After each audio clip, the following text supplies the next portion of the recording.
Bien, bonjour à vous toutes et vous tous. On commence un petit peu à l'avance. Ça permettra probablement de donner plus longuement la parole à la salle parce que l'idée, c'est vraiment d'échanger également avec vous. Donc, nous avons en présence sur cette table ronde qui porte pour le retour de l'ordre républicain, comment faire pour ce retour de l'ordre républicain avec, bien entendu, toutes les lois possibles, mais aussi tout ce qui va en sens contraire, le vent contraire parfois, qui est porté parfois par des magistrats, parfois par l'Union européenne, malgré la volonté parfois des politiques. Donc nous avons la présence de Florence Bergeau-Blackler, anthropologue, Valérie Boyer, notre sénatrice vice-présidente d'Oser la France, Gaël Brustier, essayiste et politologue, Anne-Marie Lepourrier, professeure de droit, et Alain Duprat, référent sécurité au LEF, et Régis de Castelnau, excusé, malheureusement, ayant eu un petit ennui de santé. Donc, 5 intervenants. Je vous propose que chacun d'entre vous débute avec un premier, on va dire une première intervention sur comment il voit le retour de l'ordre républicain, quelles peuvent être les difficultés à ce retour, et puis ensuite échanger, vous interpeller éventuellement, bien entendu, même assurément, parce que ça permettra au débat de vivre, et ensuite de donner la parole à la salle, de poser des questions à l'un ou l'autre des intervenants. On va commencer par Valérie Boyer, si elle le veut bien. Je sais qu'après, elle doit nous quitter assez rapidement derrière, puisque tu dois te rendre à la messe du pape à Marseille. Et comme un pape vient tous les 500 ans à Marseille, 490 ans, c'est un événement pour une sénatrice de Marseille à ne pas louper.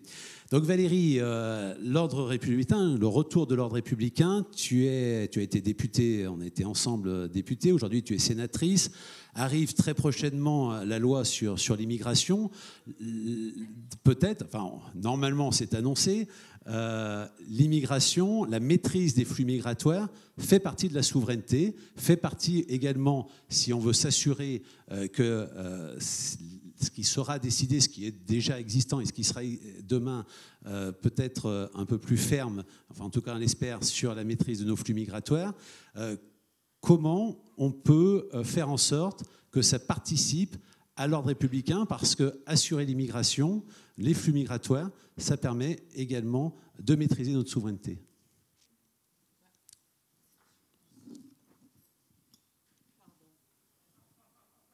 Merci beaucoup. Je pense que tu viens de... D'abord, je voudrais vous dire le plaisir que j'ai d'être ici et mon regret de ne pouvoir être là que ce matin. Mais on vous a dit qu'effectivement, il y avait une messe tous les 500 ans avec le pape à Marseille. Donc, j'irai en train à Marseille tout à l'heure. Donc, je suis contrainte par les horaires. Mais je pense que la réponse est dans ta question. Comment un grand pays, enfin la France c'est plus qu'un pays, hein, c'est une civilisation également. Et on l'a vu cette semaine avec la venue du roi Charles, où on avait... en fait, 2 démocraties, la plus ancienne, l'inspiratrice et peut-être la plus connue au monde, la France, puisqu'on dit que c'est la France le berceau des droits de l'homme, de façon pas tout à fait exacte, mais c'est quand même l'image de la France dans le monde, où on voit bien que la question de la souveraineté doit se poser à tous les niveaux. Alors, effectivement, tu fais allusion au texte dont on parle depuis des lustres, et en particulier depuis le début de l'année, puisque notre famille politique, la mienne et probablement celle de certains d'entre vous dans la salle, les Républicains, a proposé un texte double, une loi organique et une loi, une modification de la Constitution. Et on voit bien qu'on est au cœur du sujet. Comment parler de souveraineté si on ne maîtrise pas ses frontières? Comment parler de souveraineté si on ne maîtrise même pas ses juridictions? Mais il y a un professeur de droit, donc je lui laisserai le plein loisir de s'exprimer. Puisqu'on a vu qu'il était nécessaire de changer la Constitution, et notamment l'article 11 de la Constitution, pour pouvoir intervenir sur ces questions liées à la place des étrangers dans notre société. Voilà. Et... aujourd'hui, le fait que nous soyons partie prenante au sein de l'Union européenne fait que nous sommes quelque part à la fois anesthésier ou empêcher de prendre un certain nombre de mesures qui pourtant semblent celles du bon sens. Je pense qu'en plus, au-delà du droit, je crois qu'il y a un problème majeur d'existence, un problème existentiel qui est lié à voulons-nous ou pas sauver notre civilisation. Peut-être qu'on peut se dire que la France, l'Europe se caractérise dans le monde par le seul endroit du monde où on peut rentrer sans y être invité, par effraction, par infraction, sans pouvoir en être chassé. Donc, à partir de là, qu'est-ce que la définition d'un pays ? Ça peut être un no man's land ouvert aux quatre vents, sans qu'on puisse, à un moment donné, dire « je veux ». Vivre avec quelqu'un. Tout à l'heure, je discutais, et c'était un grand plaisir pour moi de revoir et de parler quelques minutes avec Henri Guénaud, puisque nous avons siégé ensemble à la Commission des Affaires sociales. Donc, j'avais le bonheur de bavarder, enfin de l'écouter souvent. C'est vraiment un enjeu majeur et de civilisation. Est-ce qu'on veut continuer à défendre ce que nous sommes ? Et je pense que ça doit passer par la maîtrise de nos frontières. C'est une évidence absolue aujourd'hui. Et on en est à un tel niveau qu'on est obligé de changer la Constitution par référendum pour qu'on puisse mettre sur ces questions que ces questions d'immigration puissent être traitées par le Parlement. Voilà où nous en sommes aujourd'hui. Donc ça me semble absolument essentiel de commencer par ça, c'est-à-dire une liberté dans l'Europe. Je crois que personne ici ne remet en cause le fait que nous sommes européens, de la civilisation européenne, et que nous sommes heureux d'être en Europe, de vivre en Europe, d'avoir ces racines européennes, d'avoir ce sang, cette civilisation européenne qui coule dans nos veines. S'insurger, se discuter, ne pas être d'accord avec l'Union européenne et avec son organisation administrative, ça ne veut pas dire être contre l'Europe. Ça veut dire simplement vouloir défendre l'Europe et la France dans leur ADN. Donc c'est un endroit avec une frontière. Ça, c'est le premier point. Ça me semble essentiel. Ensuite, je crois qu'on est dans un état de désintégration sur l'État et la nation, puisque je dirais que la première liberté, le premier devoir des hommes et des femmes politiques et d'un État, c'est d'assurer la sécurité des Français. Or aujourd'hui, on l'a vu avec les récentes émeutes, puisque c'est le terme officiel, avec les désordres majeurs que la France a connus et qui se sont arrêtés... Bon, on ne va pas revenir là-dessus, mais enfin bref, qui ont cessé pour le moment. On sait tous que ça va recommencer, on ne sait pas où et quand ni comment, mais on a la certitude que n'ayant pas réglé les problèmes majeurs qui font que nous en sommes là, ça va recommencer. Eh bien, notre premier devoir, c'est d'assurer l'ordre et la sécurité. Or, aujourd'hui, je pense que les Français pensent que c'est plus vraiment le cas. D'abord parce que les atteintes aux personnes ont augmenté, alors que depuis des décennies, des siècles, elles baissaient. Aujourd'hui, elles augmentent. Je vais pas revenir sur les faits d'actualité.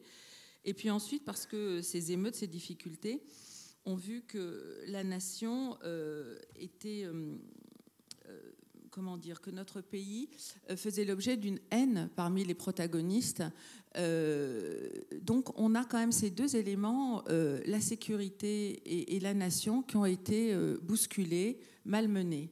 Et en fait, je ne veux pas parler trop longtemps puisqu'il y a d'autres intervenants, mais je dirais aussi que la place de la France, et la place de la France dans l'Europe, et la place de la France dans le monde et dans l'Europe, me semble aussi essentiel, se faire respecter aussi à l'étranger. C'est ça aussi la définition d'une nation.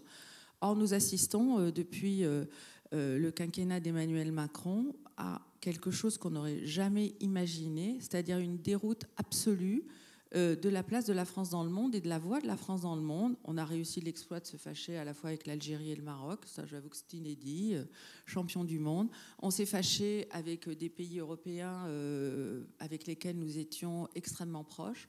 On ne se fait pas non plus respecter dans nos choix. Enfin, je sais qu'il y a une table ronde sur l'énergie, voilà un exemple. La souveraineté alimentaire en est un autre. Et quant à la scène internationale, ce qui se passe aujourd'hui en Afrique est particulièrement dramatique. Et la crise migratoire à laquelle nous sommes confrontés dans le plus grand désordre d'ailleurs de l'Union européenne,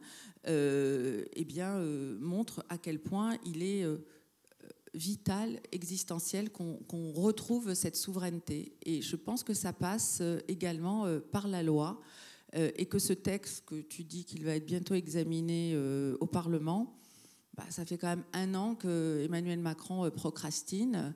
Je ne vois pas comment il pourrait l'être, alors que le président de la commission des lois de l'Assemblée nationale a posé en une de Libération, avec des collègues affiliés à la NUPES, voilà, qu'aujourd'hui, pour justement dire qu'il était contre ce texte, enfin une partie de ce texte, et qu'aujourd'hui, il se passe beaucoup de choses en France. Il n'y a pas que l'avenue du Pape et le départ du roi Charles. Il y a aussi des manifestations où on a une partie de la magistrature qui va défiler main dans la main avec la France insoumise qui dit « tout le monde déteste la police ». Donc on est particulièrement ébranlé, attaqué dans l'exercice de notre souveraineté sur le plan international et sur le plan interne également.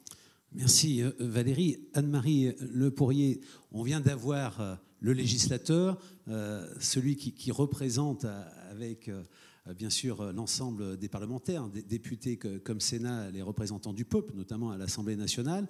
Et vous qui êtes une spécialiste de droit constitutionnel, vous avez écrit quelques ouvrages et vous vous opposez surtout aux tendances technocratiques des institutions, aussi bien de l'Union européenne. Pour le retour de l'ordre républicain, faut-il que certaines institutions de niveau européen, mais même parfois certaines institutions françaises qui font en sorte de revenir sur ce que le législateur souhaite ou ce que l'exécutif souhaite, comment faire en sorte que cet ordre républicain, souhaité très souvent par nos législateurs depuis de nombreuses années, peut être remis en cause parfois par des décisions technocratiques venant de l'Europe. Enfin, je sais que c'est un sujet sur lequel vous vous intéressez. Et comment vous voyez les choses pour dire, voilà, l'ordre républicain, c'est déjà le respect des institutions, le respect du Parlement? Alors, je voudrais, parce que j'ai pris ma retraite cette année et j'écris le bilan de 50 ans de droit public. Qu'est-ce que c'est que le droit public par rapport au droit privé? Mais justement, c'est l'ordre républicain. Res publica, c'est la chose publique. Et qu'est-ce que c'est que la chose publique? C'est ce qui n'est pas privatisable. C'est ce qui s'oppose au privé. Or, en 50 ans, qu'est-ce que j'ai vu de ma carrière? Je suis rentrée en 71, c'était sur les bancs d'une fac de droit, où j'ai choisi le droit public. J'en suis sortie en 2022. Donc 50 ans d'enseignement et d'apprentissage du droit public. J'ai vu le droit public s'effondrer, se privatiser complètement. J'ai vu la société française perdre l'ordre républicain, c'est-à-dire le concept et le principe républicain. On a l'impression, si vous voulez, le général de Gaulle a présenté sa constitution en 58 devant un grand V immense sur la place de la République. Tout s'est fait comme si des petits castors s'étaient amusés à grignoter le mélèze qui est tombé. C'est pas compliqué, c'est la chose publique et l'intérêt général transcendant les intérêts particuliers et communautaires. Eh bien, ce principe-là est tombé. Bon. Et donc, c'est un problème énorme, c'est une contre-culture qui s'est installée finalement, qui a démarré en mai 68, mais elle a infiltré y compris nos facultés de droit. Qu'est-ce qu'on enseigne dans les facultés de droit depuis la décision du Conseil constitutionnel de 71? Que la Constitution, c'est fait pour donner des droits. J'ai des collègues qui, dans des colloques, disent de toute façon, l'organisation des pouvoirs, la démocratie. Oh non, la démocratie, il faut s'en méfier, parce que le peuple décide mal. Non, et puis il peut décider contrairement aux droits. Et il n'y en a plus que pour les droits. La notion de devoir, la notion de citoyenneté, les citoyens sont remplacés par des ayants droit. Donc, dans une société comme ça que j'observe, moi, je vois ce qu'est devenu le droit et ce qu'est devenu le droit public. Eh bien, pour restaurer l'ordre républicain, il faudra plus que quelques petits textes, quelques effets d'annonce. C'est un mental qu'il faut changer. Le problème, c'est qu'à cet esprit 68 art, je ne veux pas de contraintes, moi d'abord, jouir sans entrave, et donc l'État transformé en self-service normatif, en lex shop, où chacun veut sa proposition de loi, son texte de loi, son amendement, sa dérogation. La Constitution, la première Constitution écrite française, celle de 1791, résume le droit public et l'ordre républicain, en quelque sorte, en disant « Il n'y a plus aucune exception au droit commun de tous les Français ». C'est le principe d'égalité de droit, le principe républicain.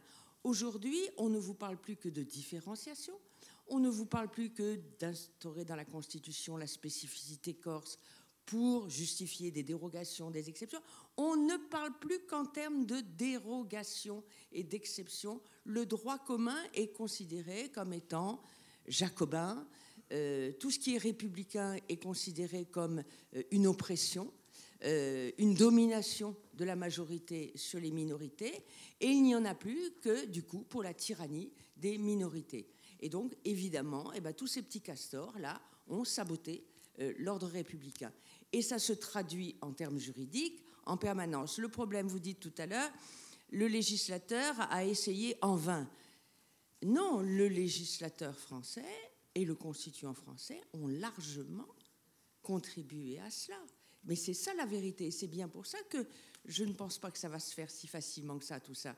Parce que ça imprègne nos gouvernants et toute la classe dominante qui a, en 2008, passé par-dessus le verdict populaire pour faire ratifier le traité de Lisbonne. Bon. Or, qu'est-ce que c'est que le traité de Lisbonne? C'est la soumission de la France au multiculturalisme et à la doctrine anglo-saxonne, à la culture anglo-saxonne, via les institutions européennes. Bon.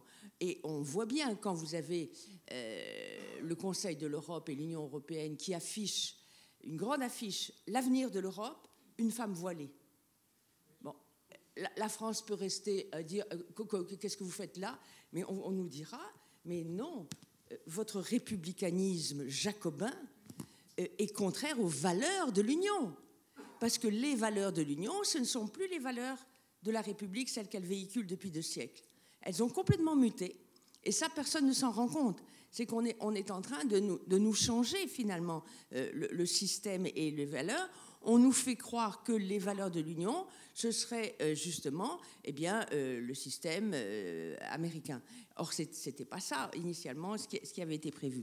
Donc là, il y a tout un changement de mentalité pour refaire admettre la verticalité et l'idée que l'intérêt de tous, l'intérêt national, surplombe et effectivement, oui, l'emporte sur les intérêts individuels et catégoriels et mettre un terme à cette culture des droits. Or, qu'est-ce que nous avons fait ? Le législateur et le constituant n'ont pas arrêté de multiplier tout ce qui est de nature à rendre l'État impuissant. On a rendu l'État impuissant avec des procédures, alors l'AQPC, qui permet d'aller contester à tout le monde, d'aller défendre ses intérêts catégoriels au Conseil constitutionnel, ce sont des choses très importantes pour nous. Autrefois, au Conseil constitutionnel, vous n'aviez dans les manifestations qui s'y déroulaient que des universitaires, des profs de droit. Maintenant, il n'y a plus que des avocats défendant des clientèles privées. On a privatisé cette instance. Elle n'est plus qu'au service des droits tels qu'ils sont conçus par des avocats défendant des intérêts privés. On a, en 2000, créé c'était interdit autrefois aux juges administratifs d'adresser des injonctions à l'administration. Au nom de la séparation des pouvoirs, le juge ne pouvait pas ordonner quelque chose à l'État. Eh bien, depuis qu'on a créé en 2000 les référés suspension et les référés liberté, tous les jours, le juge administratif enjoint l'administration. Sur l'affaire de l'abaya à l'école, vous avez immédiatement un référé liberté. Le Conseil d'État a à peine rendu sa décision qu'il est saisi de 2 nouveaux référés suspension. Non. Systématiquement, on va aller demander de bloquer des décisions de l'administration dans l'intérêt général pour défendre des intérêts ou des trucs privés. Et c'est tout. Et alors, il y a la Cour européenne des droits de l'homme qui ne sert plus qu'à ça, qui bloque systématiquement toute...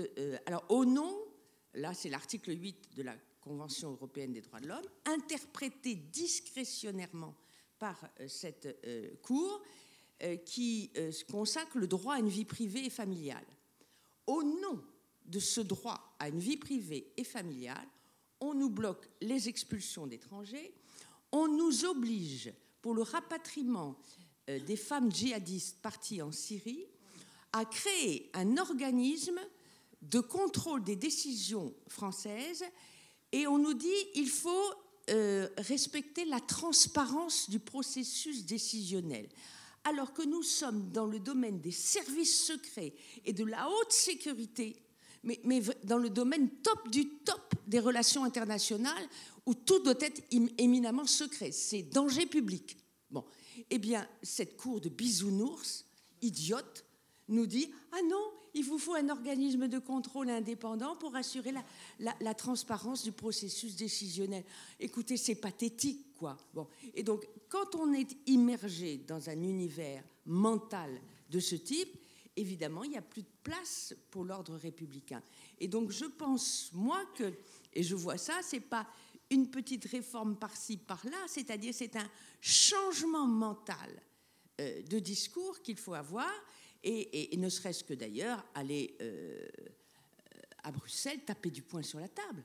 Bon, mais et non pas y aller prôner la souveraineté européenne et gnan et gnan. Bon, il faut un changement de discours complet, mais avec une harmonie des actes et du discours, et donc une révolution des mentalités. Mais là, nous sommes sous l'influence d'une double contre-révolution, celle de mai 68 d'abord, qui a laissé ses traces, parce que Alain Finkielkraut l'avait dit un jour, il y a très longtemps, dans le journal Le Monde, les élèves d'hier sont devenus les enseignants d'aujourd'hui, et on transmet ainsi cette contre-culture en permanence qui se transmet, et je ne suis pas certaine qu'il s'enseigne dans les écoles autre chose que cette idée que l'enfant est au centre avec sa diversité, sa machin. Venez comme vous êtes. Hein, c'est ça le nouveau slogan, c'est « fais ce qu'il te plaît et viens comme tu es ». Bon, cette mentalité-là, pour l'éradiquer, ça va pas être facile. C'est-à-dire qu'il y a véritablement un changement total des mentalités et non pas des petits coups de com' ponctuels comme la circulaire de M. Attal qui, noyé dans un océan multiculturel, ne sera pas crédible en réalité. Hein. Donc il faut plus que quelques mesures juridiques, il faut véritablement une contre-révolution. Merci. Merci à vous. Vous avez été... Les applaudissements sont à la hauteur de votre intervention. Alors, vous parliez d'influence de mai 68 sur plein d'autres choses. Et puis, il peut y avoir peut-être au niveau de l'Union européenne d'autres influences. Donc là, nous accueillons Florence Burgeot-Blaclair. Vos travaux portent notamment sur les questions de la normativité islamique, les procédés d'endoctrinement salafiste, le marché halal et l'influence des frères musulmans en Europe. Eh bien, c'est peut-être encore une autre influence qui nous engendre ce que vous venez de dire, Anne-Marie Le Poirier, sur le fait que des fois, on nous impose au niveau européen des choses qui sont peut-être influencées par d'autres. D'abord, merci pour votre invitation.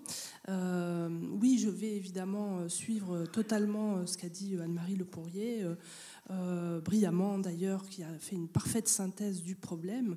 Il y a effectivement un sabotage interne qui est du droit public, de la chose publique, c'est très clair. Et puis il y a un sabotage venu de l'extérieur, et en particulier via la culture anglo-saxonne, cette culture de la transparence qui est véhiculée par les institutions européennes et qui effectivement sont en conflit parfois avec les valeurs républicaines.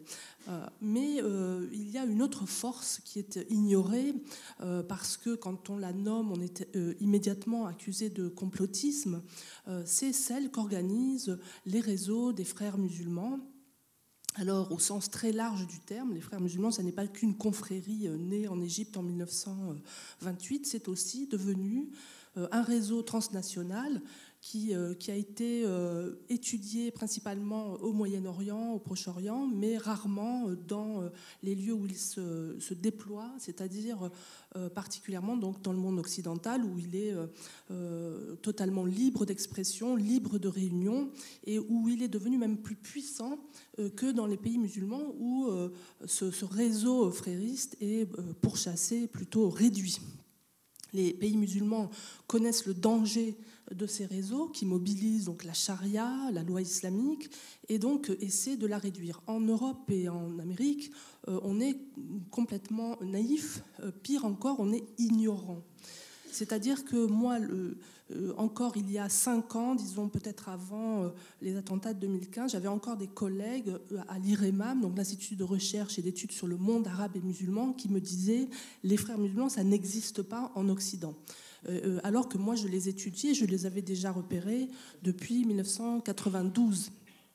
Et à l'époque, quand je les repère, donc je fais des études d'anthropologie, donc je vais sur le terrain en observation participante, je reste 1 an avec eux complètement immergée et je vois très bien que quelque chose est différent de ce qu'on m'a appris. Mais quand je repère, grâce aux travaux de Gilles Kepel qui viennent de sortir à l'époque, les banlieues de l'islam, qui est une rupture vraiment dans la compréhension de l'islam en Europe et en France en particulier, je repère très nettement la présence des frères musulmans. Et quand je rapporte ça à l'université, eh bien, on me dit vous êtes tombé sur un petit nid d'intégristes, ça n'ira pas loin. Sauf que les étudiants de Bordeaux que j'étudie à l'époque deviendront une part très influente de l'Union des organisations islamiques de France, c'est-à-dire la composante, la représentation française des frères musulmans.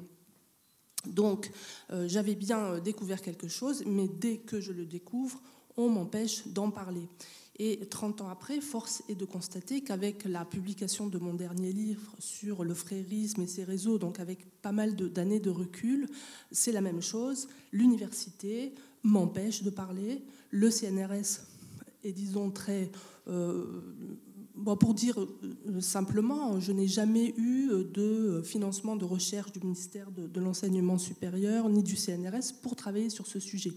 Il a toujours fallu que j'aille chercher de l'argent au niveau de l'Union européenne, donc parfois ça peut servir, ou d'autres sources de financement. Donc maintenant c'est établi, on le sait, il y a des réseaux fréristes très actifs, très agissants, qui participent justement de cette démoralisation. Vous parliez de la mentalité, mais je veux dire, il y a ces forces-là qui... financés par le Qatar et la Turquie en particulier, mais aussi par l'Union européenne via des financements à des organisations de lutte contre l'islamophobie et le racisme, qui démoralisent en fait la société, essayent de nous rééduquer à considérer donc que l'islamisme est une culture comme une autre. Évidemment non, et c'est ce que j'ai essayé de montrer dans mon dernier livre, donc Le frérisme et ses réseaux, où j'explique très très bien comment... à partir des textes, je n'ai rien inventé, je vais chercher dans les textes que finalement personne n'avait véritablement investigués, donc des textes que je vais traduire, qui viennent à la fois d'une branche arabe et d'une branche indo-pakistanaise, la synthèse ayant été faite par le père de Tariq Ramadan, donc Saïd Ramadan, et qui se noue dans les années 60 et qui explique aujourd'hui tout ce qu'on voit. C'est-à-dire l'organisation ce qu'on appelle les offensives abaya, le marché halal aussi s'explique par un programme en fait. On a mis beaucoup l'accent sur les territoires perdus de la République ou les territoires de conquis de l'islamisme en imaginant qu'on était attaqué par des djihadistes un petit peu fous qui souhaitent donc revenir en arrière. En réalité, le plus préoccupant, ce n'est pas la conquête territoriale, bien qu'évidemment elle soit très grave, mais la conquête sectorielle, c'est-à-dire l'entrisme, le noyautage de tous les secteurs. Donc, d'abord, ça a commencé par l'université. Je vous l'ai dit, il y a déjà 30 ans que j'en fais finalement l'expérience sans me rendre compte de ce qui se passe vraiment. Puis il y a l'école, à peu près en même temps, c'est 89 avec les foulards de Creil. Et puis petit à petit, ça va être d'autres secteurs comme la santé, comme les médias aujourd'hui. Le secteur médiatique est très attaqué. Donc il y a en fait, ils organisent au nom de la lutte contre l'islamophobie des séances de rééducation des journalistes, pour qu'ils parlent mieux de l'islam. Il y a évidemment le noyautage du ministère de l'Intérieur, du ministère des Armées, enfin, tout ce que vous voulez, des transports, etc. Tout ça, c'est dans leur programme. Donc il suffisait de le lire, mais on ne les a pas crus parce qu'on les a pris pour des idiots. Mais en fait, c'était nous qui étions complètement idiots. On ne voyait pas et on ne voulait pas voir ce qu'ils faisaient. Et on a été donc grandement aidés, je vais en finir là, par les mouvements donc, dits islamo-gauchistes, qui portent tout à fait bien leur nom, qu'on voit encore agir, et de plus en plus, et maintenant par des voies électorales, comme avec LFI et ELV. Donc moi, je suis venue à votre invitation et je vous en remercie, comme je viens d'ailleurs à l'invitation de tous les partis, pour répondre en fait à vos questions et surtout vous rappeler que ça ne peut pas être un enjeu électoral. La question de l'islamisme doit être transpartisan et du frérisme en particulier parce qu'on a besoin de toutes les forces de la nation pour le combattre.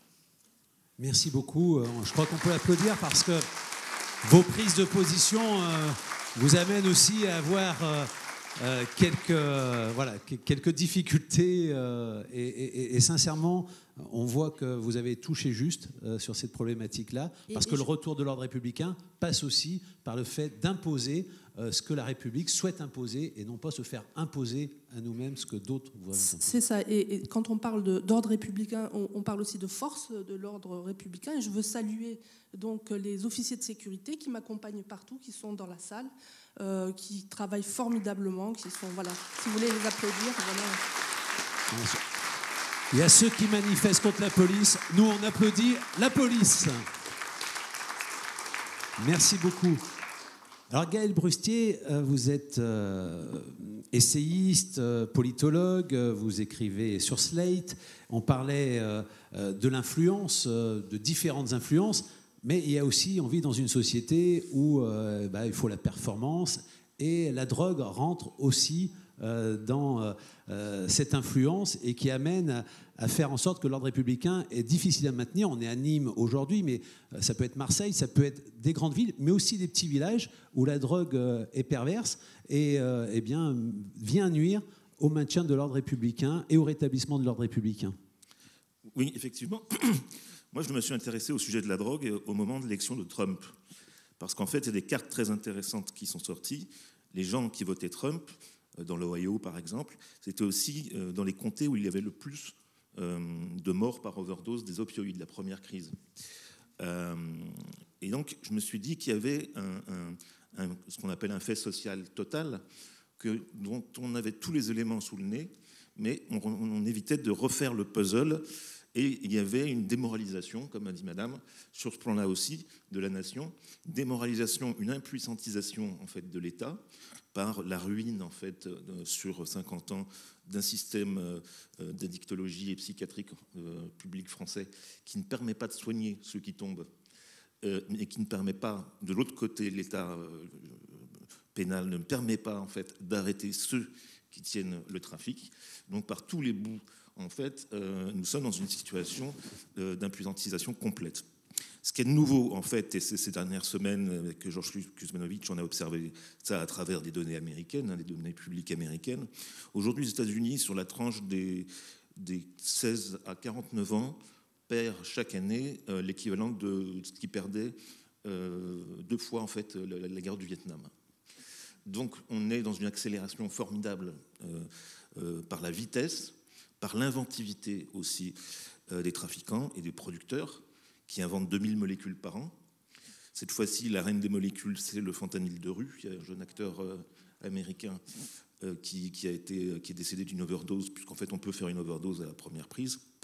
En mélangeant avec d'autres trucs, évidemment, ça va encore plus vite. Et ça, c'est la grande offensive qui nous arrive dessus, puisqu'à Montréal, les urgences ont déjà 3-4 cas d'overdose. Il y a 2 semaines, c'était les chiffres dans les hôpitaux. Ce qui veut dire que la molécule reine est peut-être née et qu'elle va arriver en France. Si elle arrive en France, il faut faire une règle de 3. Vu les réseaux et la capacité qu'ont eu les réseaux à mailler le terrain jusque dans les plus petits villages, dans ma Saône-et-Loire natale ou au pied de mon immeuble à Montreuil, c'est exactement pareil. Donc on a aussi un problème, je dirais, de volonté de ne pas avoir au niveau des médias. C'est-à-dire qu'on vous fait le coup un jour de l'affaire Palmade, une autre fois c'est la démocratisation de la cocaïne, mais on ne traite jamais véritablement, on n'a pas construit de contre-culture à la culture de la drogue. Au contraire, elle a tout investi au point que l'autre jour je regardais French Connection qui se termine sur le port de Marseille. Et d'abord, dans French Connection, on ne peut pas dire que vous ayez beaucoup de sympathie pour Fernande Doré, Alain Charnier. Et quand il se prend une balle à la fin, vous êtes quand même content. Mais il y a une inversion complète, c'est-à-dire qu'aujourd'hui, on se passionne pour El Chapo, on se passionne pour les cartels de Medellín, on les admire. On admire en fait le voyou, le trafiquant, et on ne se préoccupe absolument pas de contrôler, d'avoir une politique globale de contrôle du produit, puisque le produit existe, il est en circulation. Si le produit existe, est en circulation, on détourne les yeux d'un côté, que ce soit les yeux médiatiques, les yeux politiques, etc., et que de l'autre on désarme les policiers, on arrive à un point où on peut s'attendre à d'énormes catastrophes. Les catastrophes humaines dans les familles. J'ai dit un député de la France Insoumise qui avait manifesté à Saint-Ouen pour une marche blanche pour un dealer qui avait été exécuté. Je lui ai dit, peux-tu me dire la dernière marche blanche que tu as fait pour une victime d'overdose? On ne s'en occupe absolument pas. Les familles repartent avec les corps. Et personne ne les écoute parce que la honte s'installe. C'est un peu le sida des années 2020, la drogue aujourd'hui en France. Donc on a un système de personne n'a rien vu, rien entendu, et personne n'en parle. Et moi je vois bien l'autre député en face qui première loi qu'il fait alors qu'il y a la colline du crack sur sa circonscription. La première, c'est la tauromachie. Dans la presse, c'est extrêmement compliqué, en fait, sauf sur des flashs, des coups médiatiques. Vous avez une d'un journal, donc c'était la démocratisation de tel truc, l'apparition de la drogue, du zombie, etc., etc. Mais il y a, en fait, on a déconstruit toute capacité de penser à un problème qui est à la fois un problème géopolitique, un problème de santé publique, un problème d'ordre républicain, pour revenir à notre thème, et on s'est arrangé pour, en fait, ne poser aucune question. C'est-à-dire que la répression, je voyais une déclaration d'un officiel qui disait on va bouger le curseur entre la répression et la prévention. Mais les politiques de prévention sont un puits sans fin, et les politiques de répression sont complètement inopérantes. Donc il y a une révolution intellectuelle à mener sur d'où vient la drogue dans notre histoire, comment est-ce qu'on produit une société addictogène comme la nôtre. Il y a la perte de sens, il y a la perte de spirituel, il y a la perte... qu'est-ce qui fait qu'on se précipite sur de l'héroïne pour soulager. On voit bien quand même que tout ça apparaît à partir des grandes crises spirituelles de la fin du 19e, où on invente des suppléments chimiques.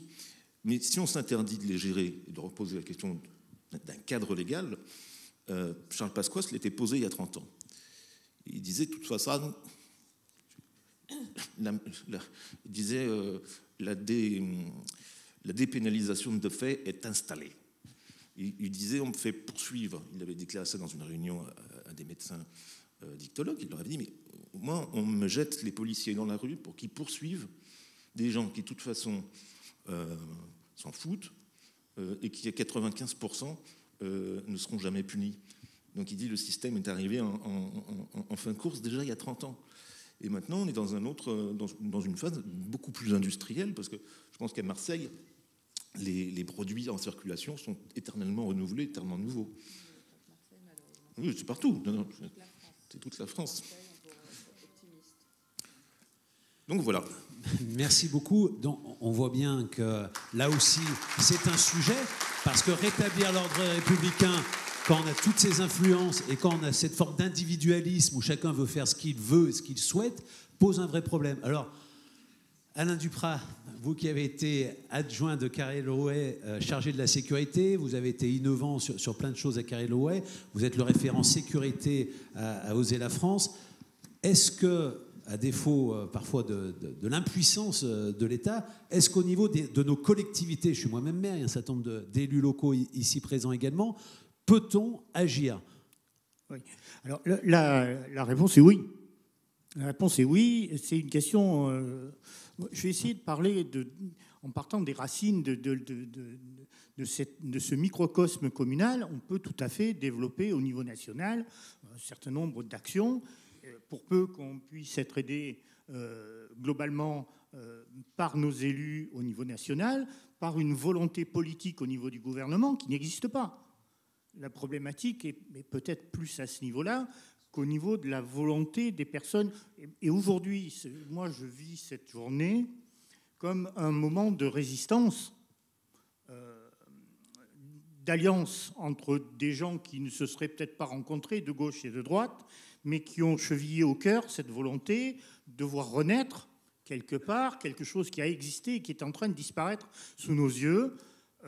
C'est un acte de résistance face à ce qui se passe aujourd'hui, où on a quand même dans la rue, main dans la main, des magistrats qui défilent contre les violences policières.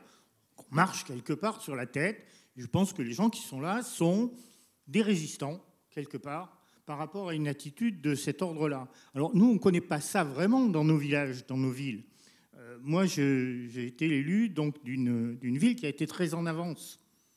Il y a une vingtaine d'années, je parle sous le contrôle de Valérie, mais le professeur Pierre Penn, qui à l'époque était le maire donc, de Carry-le-Rouet, a été le premier à installer en France des caméras. En ville, ça avait fait un scandale à l'époque, il a tenu bon. On a aujourd'hui un réseau de 60 caméras pour une petite ville de 6000 habitants, mais plus que ça, c'est que ce réseau est raccordé directement au centre opérationnel de la gendarmerie. C'est-à-dire que les images sont directement renvoyées la nuit, puisque vous savez que la nuit, les patrouilles de gendarmerie sont gérées au plan départemental, ce qui est assez compliqué, c'est assez complexe, mais le fait même de pouvoir renvoyer directement ces images, alors la vidéoprotection, c'est pas une solution pour empêcher un fait de délinquance, mais c'est un apport essentiel en matière d'élucidation. Et qu'il y ait élucidation dit diminution quelque part des actes commis. C'est pas Carry-le-Rouet a été la première à armer sa police municipale. Donc on est aujourd'hui bien en avance sur la police nationale, puisque nos policiers municipaux ont 2 entraînements de tir par mois. On n'est pas sur les quelques misérables 20 ou 30 cartouches qui sont tirées par la police nationale, mais c'est à peu près une centaine de cartouches que tire chaque policier tous les mois. Donc ils sont tout à fait capables de réagir très rapidement. Voilà, ils ont des formations très... Mais ils sont limités à leur capacité à faire. Et donc je parle sous le contrôle de Madame le professeur Le Pourriec, mais on a des modifications très claires qui pourraient être faites relativement rapidement, qui sont des modifications du Code de procédure pénale, et notamment des articles 16 et des articles 20, qui pourraient permettre à nos policiers municipaux d'avoir une meilleure articulation avec nos gendarmes ou avec nos policiers nationaux, tout simplement en leur permettant d'obtenir des qualifications d'APJ et d'OPJ. Aujourd'hui, il est pas possible qu'un chef de police municipale soit officier de police judiciaire. Donc avec toute la complexité que ça produit pour faire déférer les personnes qu'on arrête, qu'on a cette capacité à arrêter. Donc moi, je vais être très pragmatique. Je pense qu'il faut qu'il y ait une véritable restructuration de nos corps de police pour intégrer nos polices municipales dans le cadre de ce retour à la sécurité. Il n'y a pas d'ordre républicain sans sécurité. Et il n'y a pas d'ordre républicain sans que l'on puisse agir au plan judiciaire. Donc, je ne vais pas revenir sur les peines planchées, mais il y a peut-être des solutions à ce niveau-là. Alors là, je sors du cadre municipal, je ne veux pas faire de catalogue à la Prévert. Mais comme le disait Madame le professeur Le Pourriec tout à l'heure, très clairement, il y a, à un moment donné, il va falloir se poser la question de notre capacité à rester dans la CEDH. Et notamment, peut-être, d'être amené à faire valoir l'article 58 si il n'y a pas la possibilité, dans le cadre d'un protocole numéro 16, de sortir, de rendre notre jurisprudence préalable à tout ordre jurisprudentiel, c'est d'ailleurs pas jurisprudentiel, de cette Cour européenne des droits de l'homme. Il faut absolument qu'on puisse agir. Et donc, il va falloir faire sauter tous les verrous qui nous empêchent d'agir. Voilà, c'est véritablement le besoin du terrain, ça. On n'est pas... c'est plus une discussion politique, c'est une réalité. Il ne peut pas y avoir d'action sur le terrain s'il n'y a pas de modification profonde de ce positionnement vis-à-vis des instances européennes. Donc ça, voilà. Après, il reste évidemment toute la problématique de la judiciarisation des actes de délinquance. À un moment donné, il est clair que la question des peines planchers va se reposer à nouveau. Il est clair que le politique doit reprendre la main sur le judiciaire. Si ça n'est pas fait, il n'y aura pas de rétablissement de l'ordre républicain. Et sans rétablissement de l'ordre républicain et de la sécurité, il n'y aura pas de souveraineté. Il faut qu'on soit bien conscient des enjeux généraux. Maintenant, il nous appartient de parler vrai, de parler clair, de parler franc. Voilà. Dans ces affaires-là, a-t-on besoin encore des juges de la liberté et de la détention alors qu'on manque de magistrats pour enquêter? Je pose la question. Est-ce qu'on a besoin J'essaye d'ouvrir un peu le débat pour après, hein, Patrice, pardon. Et donc, voilà, j'essaye de reprendre l'un derrière l'autre. Est-ce qu'on peut se poser la question de la déchéance de nationalité pour des binationaux qui ont acquis notre nationalité française autrement que par le droit initial? C'est une vraie question. Est-ce qu'on doit continuer à accepter que des tombereaux entiers de drogue viennent d'Algérie ou du Maroc sans se poser la question sur ce sujet de l'immigration du protocole d'accord de 1968 avec l'Algérie? C'est une question, mais il va falloir maintenant parler simple, parler clairement, et puis à un moment donné se poser vraiment la question de ce qui existe sur le terrain, de ce qui se fait sur le terrain. Il va falloir se poser la question de la clientèle en matière de drogue, sur la pénalisation du client. Est-ce que au moment où on voit partout, maintenant, les Uber-Sheets, ils viennent du 14e arrondissement de Marseille, ils arrivent jusqu'à Carry. En scooter, ils livrent. Maintenant, on est dans les livraisons. On ne va plus... Pourquoi aller s'embêter à laisser sa carte d'identité à l'entrée de la cité pour pouvoir... Non, on peut se faire livrer. Donc, nous, on a mis en place des contrôles communs avec la gendarmerie aux entrées de ville. On fait des opérations communes entre la police municipale et la gendarmerie, systématiquement avec les chiens. Alors, le problème, c'est qu'il faut l'accord du procureur. Bon, alors, des fois, il râle. Il n'est pas d'accord. On lui en demande de trop.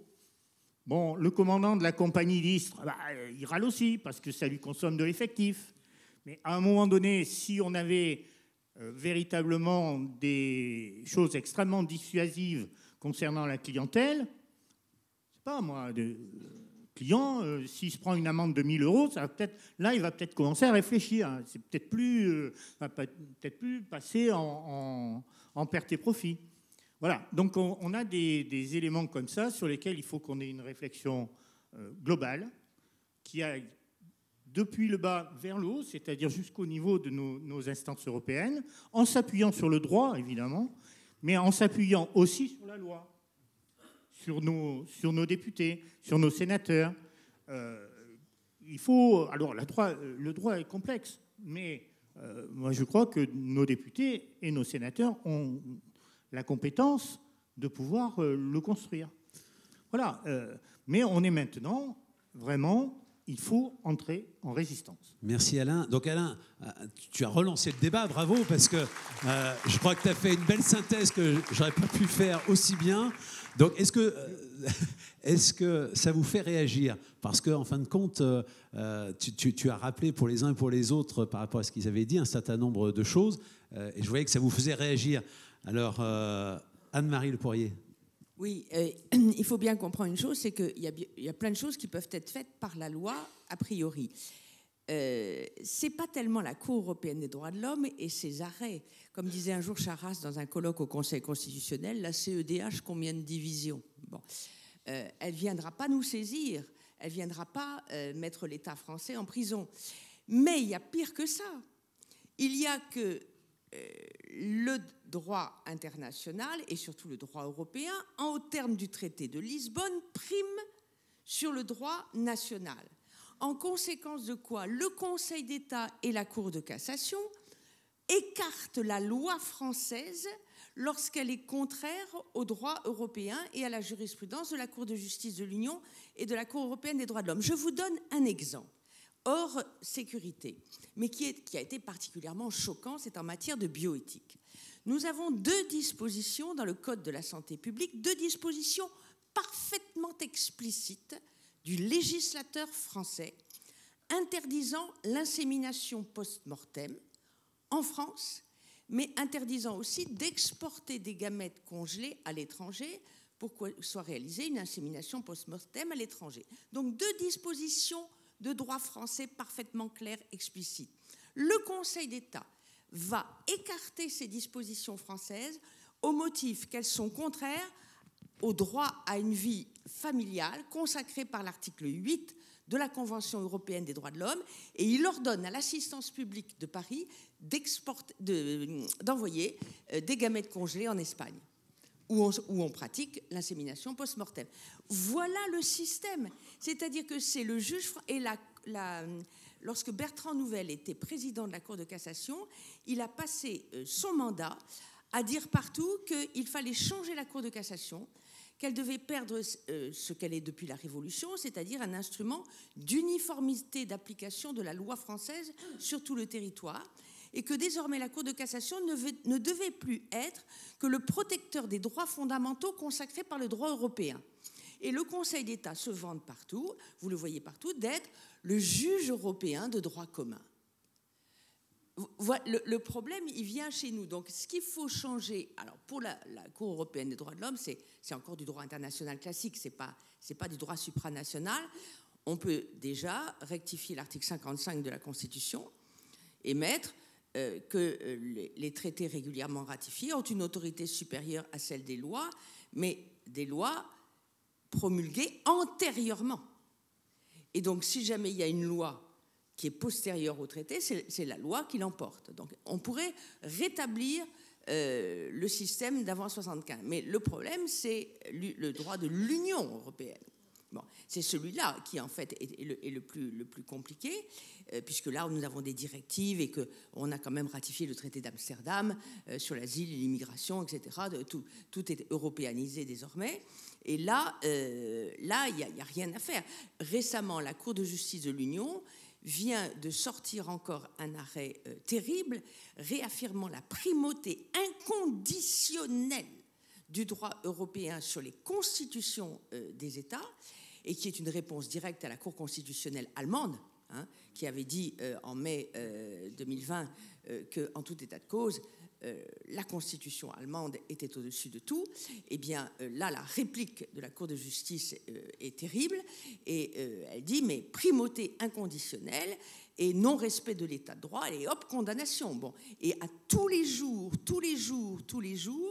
la Commission poursuit la Pologne et la Hongrie pour des lois nationales, donc devant la Cour de justice de l'Union, pour des lois nationales qui sont simplement des lois de souveraineté, si vous voulez. Par exemple, la Hongrie pond une loi, un petit peu comme celle que nous avons pondue également pour les principes républicains, disant que soumettant les associations étrangères, donc les ONG étrangères, intervenant sur le territoire hongrois, à des obligations de transparence financière. C'est quand même la moindre des choses, non ?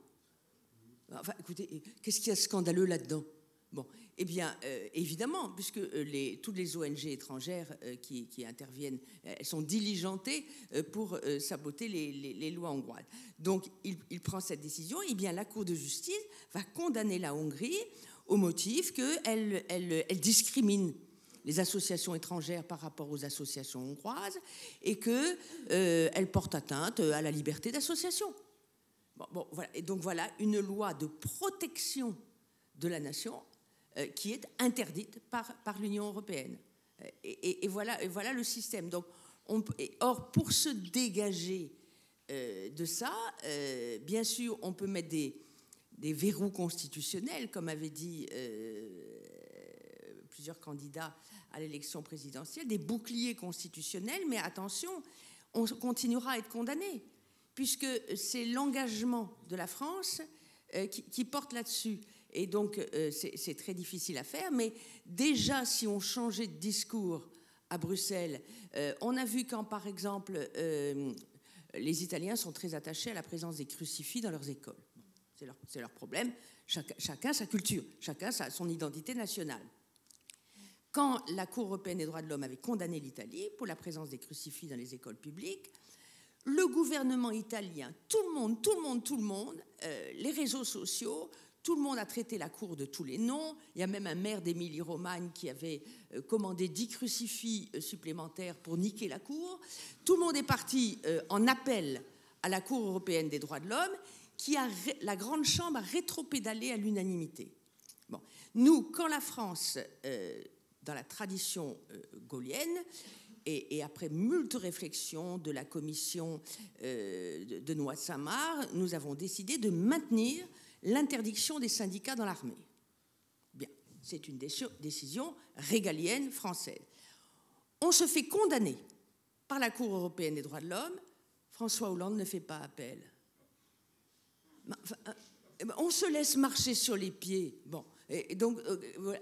Au lieu de réagir et d'essayer aussi de faire reculer la Cour, eh bien, on n'a rien dit. On n'a pas moufté. Pas moufté. Bon. Donc, voilà. Quand je vous dis que c'est une attitude, un mental et quelque chose une culture globale, pour pouvoir faire les réformes juridiques, il faut d'abord le vouloir. Et cette volonté-là, j'ai du mal à l'apercevoir. Vous avez raison. Valérie, vous avez complètement raison. Si je peux me permettre, il ne faut pas être démoralisé, mais au contraire, pour lutter, il faut être lucide. Sur le plan politique, c'est encore pire, parce que quand on a Madame van der Leyen qui se prend pour un chef d'État et qui va à l'étranger négocier... Alors, je suis désolée de faire allusion à l'actualité brûlante et sanglante aujourd'hui, dont pratiquement tous les Français se fichent, parce que ce n'est malheureusement pas relayé par les médias. Mais parlons du massacre qui est en cours en ce moment en Arménie, dans l'indifférence totale.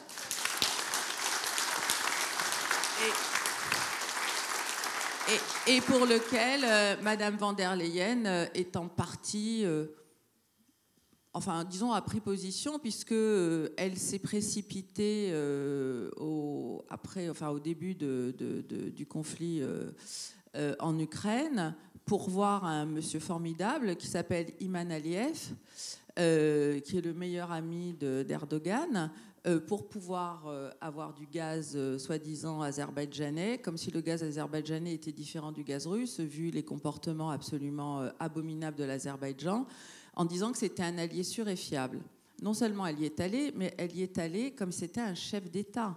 Quand elle va elle-même dire tel ou tel pays doit rentrer dans l'Union européenne, elle se substitue au chef d'État. Et moi, je ne vois pas les chefs d'État justement se révolter, répliquer, y compris notre président de la République, sur la façon dont Madame van der Leyen, s'accorde des pouvoirs qui ne sont pas les siens. Et quand, à ce niveau-là, sur le plan politique, effectivement, il n'y a pas de volonté, c'est sûr qu'on peut encore moins penser le droit. Et aujourd'hui, puisque vous faisiez allusion aux cours différentes au sein de l'Europe, le mot Europe, malheureusement, est parfois un mot valise qui cache des faunées des pires dictatures. Puisque au sein de ces instances, siègent des pays qui ne font pas partie de l'Union européenne, mais qui sont parmi les pires dictatures du monde. Effectivement, nous avons des juges azerbaïdjanais dans ces instances. Mais les Français ne peuvent pas le comprendre, les Français ne le savent pas. Ils pensent que l'Europe, ce sont les pays membres. Non, malheureusement, il y a aussi des instances qui influent, qui disent le droit, qui diffusent, comme disait Mme Vergeot-Blackler tout à l'heure, parce que c'est une espèce de diffusion qui impose leurs droits et qui, elles, ont un calendrier, effectivement. C'est de toute façon, et c'est très coordonné. Donc effectivement, aujourd'hui, c'est très compliqué de se réapproprier notre vie. Parce que c'est ça, en fait, le droit. C'est se réapproprier la façon dont on veut vivre. Et on a des mots valises du style « il faut vivre ensemble ». Moi, je suis désolée, je ne veux pas vivre ensemble, je veux vivre avec qui je veux. Je veux choisir, je suis contre les mariages forcés.